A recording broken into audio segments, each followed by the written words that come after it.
नमस्कार। इस बड़ी खबर के प्रायोजक हैं उन्नति home डिकोर, centre market, police booth चौराहा, मेरठ। घर को सजाइए उन्नति के संग। काइनेटिक ग्रीन, मंगल पांडे नगर, मेरठ।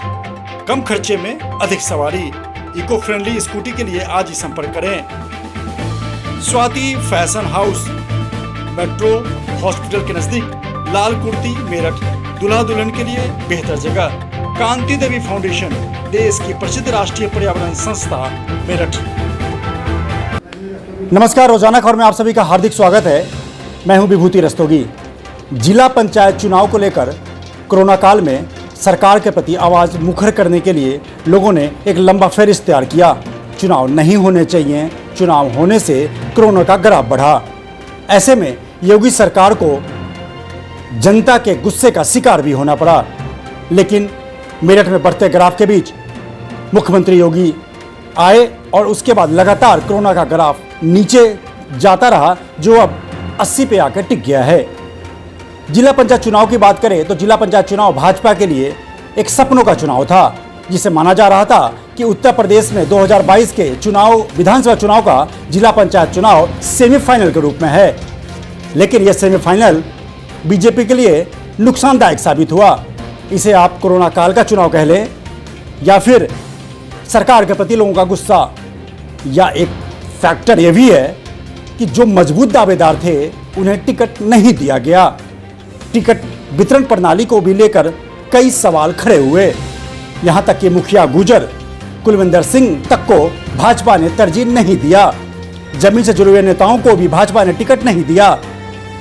इन्हीं सब मुद्दों पर बात करने के लिए हमारे साथ हैं भाजपा से बागी होकर चुनाव लड़ने वाले विकास उपाध्याय, जो 2 दिन पहले ही चुनाव जीतने के बाद भाजपा का दामन थाम लिया है।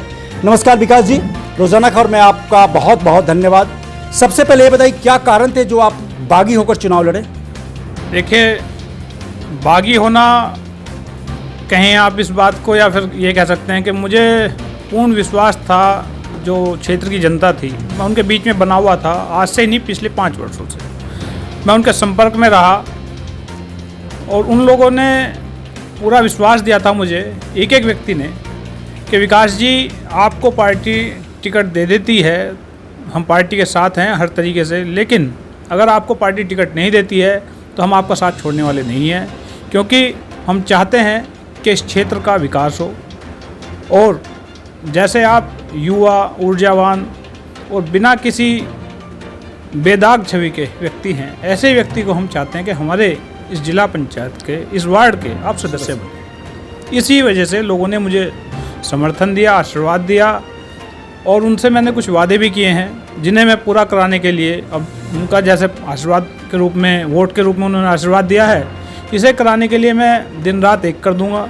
किसी भी तरीके से, किसी भी योजना के माध्यम से, किसी भी फंड से मैं उन कामों को पूरा कराऊंगा, ये मैं आश्वस्त करता हूं। और आने वाले समय में, जैसे कि आपने अभी बोला कि 2 दिन पहले मैंने बीजेपी का दामन थाम लिया, मैं बीजेपी से कभी बाहर गया ही नहीं था। भारतीय जनता पार्टी ने मेरा निष्कासन नहीं किया था। जैसे कि मेरे शीर्ष जो बैठे हुए हैं उनसे ही मेरी बात हुई थी, तो मैंने उनसे ये बोला था कि भाई मुझे आप टिकट दे के देखो, एक बार विश्वास जताइए। मैं अति पिछड़े वर्ग से आता हूँ, मेरा नाम विकास उपाध्याय है, जाति मेरी जोगी है, नाथ लोग हैं हम। हालांकि मेरी वहाँ पे वोटों का अगर समीकरण देखें तो वोटों में, काउंटिंग में कम थी, तो उन्होंने कहा कि भाई जातीय समीकरण के आधार पर आपको टिकट नहीं दिया जा सकता है, किसी अन्य को टिकट दिया जाएगा।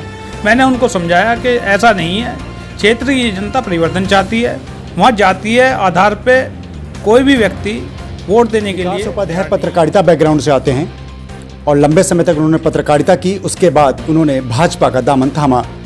लेकिन जब टिकट वितरण की बात आती है तो कोई भी पार्टी हो, जातिगत समीकरण को वो ध्यान में रखती है। लेकिन विकास उपाध्याय इसके उलट साबित हुए हैं। तो इसके पीछे आप क्या कारण बताते हैं? इसके पीछे सबसे बड़ा कारण यह है कि पार्टी ने एक वार्ड से बाहर के व्यक्ति को टिकट दिया, भारतीय जनता पार्टी ने। और अन्य लोग हालांकि वार्ड के थे जो हमारे विपक्ष में लड़े, दूसरे नंबर पे जो रहे, पार्टी का प्रत्याशी तीसरे नंबर पे पहुंचे थे। और वर्तमान की स्थिति ये है कि पार्टी कोई भी हो, चाहे भाजपा है या कोई भी पार्टी है, अपने अपने कामों से और जनप्रतिनिधि से सभी अपेक्षाएं लगाए बैठते हैं कि ये टिकट लेके जिता के लाएगा, लेकिन ऐसा नहीं है। जनता की आवाज़ को भी सुनना चाहिए, जनता की आवाज़ को समझना चाहिए, और जो वहाँ के लोकल कार्यकर्ता हैं, जो बूथ अध्यक्ष से लेकर नीचे से लेकर ऊपर तक की टीम है, उसकी बात को समझना चाहिए, उसको तवज्जो देनी चाहिए। तभी प्रत्येक पार्टी जीतती है, और उसी क्रम में आगे पार्टी अगर काम करेगी, जैसे कि 2017 में भारतीय जनता पार्टी ने बहुत अच्छा कार्य किया था और पार्टी ने बहुत बड़ी जीत हासिल की थी। यदि 2022 में हम लोग उसी तर्ज पे काम करेंगे, एक एक कार्यकर्ता को जोड़ कर रखेंगे, तो हम 2022 भी बहुत अच्छे से जीतेंगे। बिल्कुल, जिस तरीके से इन्होंने कहा कि ज़मीनी स्तर की बात सुननी चाहिए, वहीं पे मैं एक सवाल जानना चाहता हूँ कि अगर पार्टी ने आपको टिकट नहीं दिया तो क्या पार्टी के खिलाफ आपने चुनाव लड़के, अब तो जीत भी गए हैं, तो इससे क्या संदेश गया? देखिए, पार्टी के खिलाफ मैं पहले भी नहीं था, ना अब हूँ। ये क्षेत्रीय चुनाव होते हैं, जैसे क्षेत्र में एक सबसे छोटी इकाई का चुनाव होता है हमारे यहाँ पे बीडीसी का मेंबर, जिसे कहते हैं हम क्षेत्र पंचायत सदस्य। उससे ऊपर होता है प्रधान का, उससे ऊपर ही जिला पंचायत सदस्य बनते हैं।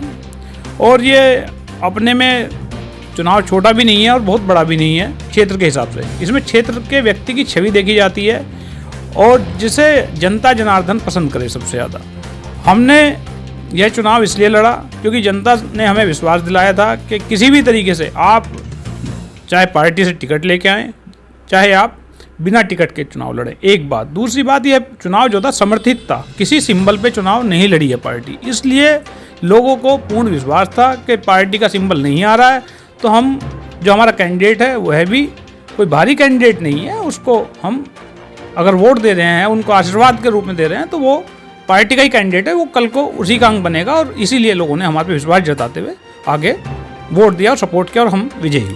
बिल्कुल सही कहा गया है, example is not a permanent figure. उदाहरण कभी अस्थायी नहीं होता, और इसके जीता जागता उदाहरण विकास उपाध्याय आपके सामने बैठे हैं, जो जातिगत समीकरण को मात देकर किले परीक्षितगढ़ से 32 नंबर वार्ड से ये जिला पंचायत सदस्य का चुनाव जीत कर आए हैं। आपसे 2-3 सवाल और करूंगा। सबसे पहला सवाल क्या है कि आप भाजपा में जब निष्कासन हुआ ही नहीं, तो आपकी ज्वाइनिंग क्यों हुई? देखिए, पार्टी में जब निष्कासन नहीं हुआ और ज्वाइनिंग हुई है, हुआ क्या कि हमारे साथ में हम बात कर रहे थे नॉर्मली, और पार्टी के पदाधिकारी भी साथ में ही थे। तो एक वार्ड नंबर 28 से बुदेव शर्मा जी को ज्वाइन कराने की बात थी, जिनके पत्नी जो हैं पूनम शर्मा जी, वह जिला पंचायत सदस्य बनी थी। तो पार्टी ने डिसाइड किया कि एक काम करते हैं कि हम लोग दोनों ही एक साथ ज्वाइन कर लेते हैं। मैंने कहा कि हम पार्टी से कभी अलग नहीं थे, कि ठीक है, सम्मान रहेगा एक, और पार्टी की नीतियों से आप पहले से ही प्रभावित हैं, ये भी जुड़ जाएंगे और अच्छा इसका एक मैसेज चला जाए, क्योंकि सब लोग आज की तारीख में पार्टी से जुड़ने के लिए तो हर व्यक्ति खड़ा है, तैयार खड़े हैं। बहुत सारे लोग हैं ऐसे जो पार्टी से जुड़ना चाहते हैं, कुछ मजबूरियां हैं उनकी, लेकिन वो जुड़ नहीं पा रहे हैं। कुछ समाज हैं ऐसे जो नहीं जुड़ पा रहे हैं। पार्टी की स्थिति, कोई कहे ग्राफ गिरा है, बिल्कुल नहीं गिरा है, ग्राफ ऊपर आ रहा है निरंतर। ये अलग बात है कि पार्टी कुछ कारणोंवश नहीं जीत पाई है। और क्या कारण क्या मानते हैं? जिला पंचायत चुनाव में पार्टी की जो फजीहत हुई है, और यहाँ तक कहा जा रहा है कि स्वतंत्र देव सिंह को हटाया भी जाएगा, और चलो ठीक है, सूत्रों के आधार पर मैं बोल रहा हूँ, और केशव प्रसाद मौर्य को जिम्मेदारी सौंपे जाने की तैयारी चल रही है, अश्विनी त्यागी को भी मंत्री बनाने की बात चल रही है डैमेज कंट्रोल के लिए। तो पार्टी, जब आप बहुत डेडिकेटेड थे, बहुत समर्पित थे, और चुनाव टिकट वितरण को लेकर कहीं आप जिम्मेदार मानते हैं? देखिए, यदि टिकट वितरण सही प्रकार से होता, यदि मुझे भी टिकट दिया जाता, तो मैं भी, ये 5 की संख्या नहीं होती आज भाजपा में कहने के लिए, 6ठा नंबर मेरा भी हो जाता। और इसी तरह से और जगह भी कार्यकर्ताओं की उपेक्षा हुई है, इस बात को स्वीकार करना चाहिए। और इसी वजह से बहुत सारे कार्यकर्ता सही प्रकार से अपना समय कहें आप, या आशीर्वाद कहें, या उतने मन से काम नहीं किए हैं। इसी वजह से पार्टी के बहुत सारे कार्यकर्ता जीत नहीं पाए हैं, जिनके ऊपर पार्टी ने विश्वास दिखाया था या क्षेत्रीय विधायकों ने विश्वास दिखाया था, तो वो जीत नहीं पाए। क्योंकि जो वहाँ के लोकल कार्यकर्ता थे, जो वहाँ के क्षेत्रीय कार्यकर्ता थे, जो लोगों से लगातार जुड़ाव में थे, वो लोग उनसे कहीं ना कहीं वितरण में कुछ दिक्कत हुई। चलिए अब तो वो बात करें, आपके जहन में अपने क्षेत्र को लेकर क्या प्लानिंग है? देखिए, जिस क्षेत्र में मैं चुनाव लड़ा हूँ वह मेरा, पहली बात, मेरा गांव है, मेरा पैतृक गांव है। मैं अपने परिवार की अगर मैं बात करूँ, मेरे बड़े बाबा जी, हम उनके आदर्शों पे चलते हैं।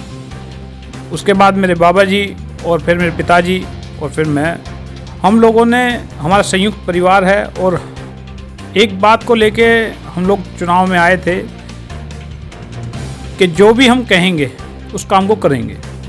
हमने चुनाव लड़ने से पहले कुछ वादे वहाँ बोले थे कि हम इस काम को कराएंगे, जैसे कि क्षेत्र में बस नहीं चलती थी अपने ही गांव में, तो मैंने प्रयास किया तो वहाँ पे बस चलवा दी हमने। 12 दिसंबर 2020 को बस का उद्घाटन कराया था।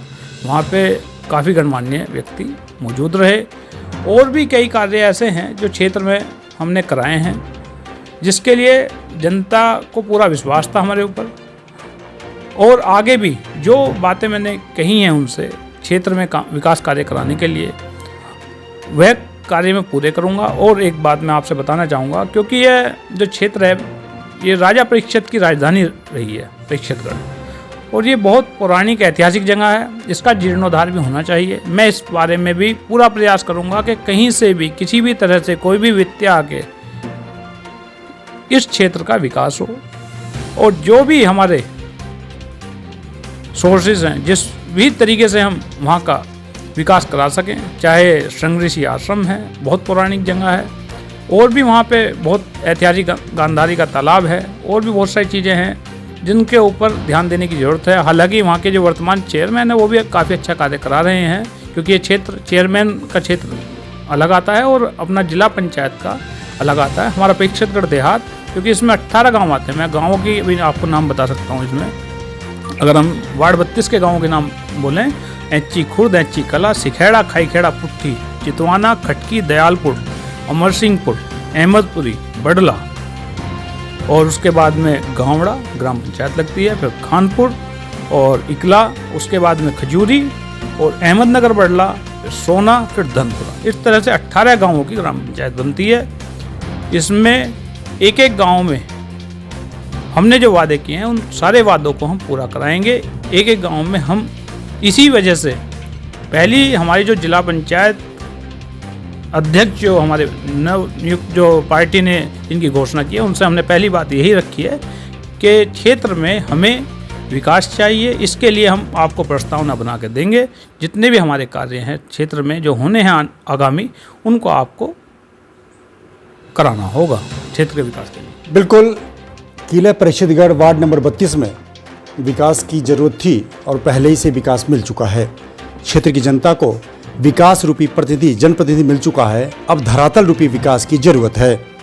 ऐसे में आखिरी सवाल मैं आपसे ये जानना कोशिश करूंगा कि क्या आप मानते हैं कि जिला पंचायत चुनाव हारना भाजपा के 2022 के चुनाव के लिए एक बुरा संकेत है?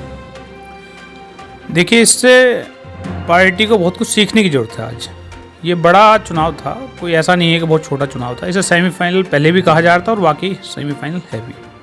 वर्तमान की स्थिति में, जैसे आप सभी जानते हैं, अवगत हैं, जितना भी अपना, क्योंकि ग्रामीण परिवेश का चुनाव था, कुछ लोगों का अलग अलग तरह का विरोध भी था। पार्टी के टिकटों को भी लेकर, जैसे मैंने बताया आपसे, उस तरह से वितरण नहीं हो पाया। इस वजह से भी पार्टी का कहीं ना कहीं ग्राफ गिरा है। आगामी समय में यदि पार्टी जो अपने कैंडिडेट हैं, जो अपने प्रत्याशी हैं, सही प्रत्याशी यदि उतारेगी तो पार्टी 100% जीत रही है। और हमारी तो हमेशा ही ये दुआएं रहती हैं, अपेक्षाएं रहती हैं कि पार्टी बहुत बढ़ोतरी के साथ में आगे बढ़े और बहुत बड़ी जीत के साथ में जीते। और पार्टी 2022 में अपनी सरकार बना रही है, ये मेरा विश्वास भी है, मेरी आस्था भी है। बिल्कुल, रोजाना खबर से बात करने के लिए आपको बहुत बहुत धन्यवाद। तो सेमीफाइनल हार चुकी है भाजपा, लेकिन फाइनल की तैयारी चल रही है 2022 में। मंत्रिमंडल विस्तार की भी तैयारी चल रही है, मंत्री को जोड़ने की भी तैयारी चल रही है, लेकिन बड़ा सवाल यह है कि जिनके घरों के चिराग बुझ गए हैं, क्या वो बीजेपी पर भरोसा करेंगे?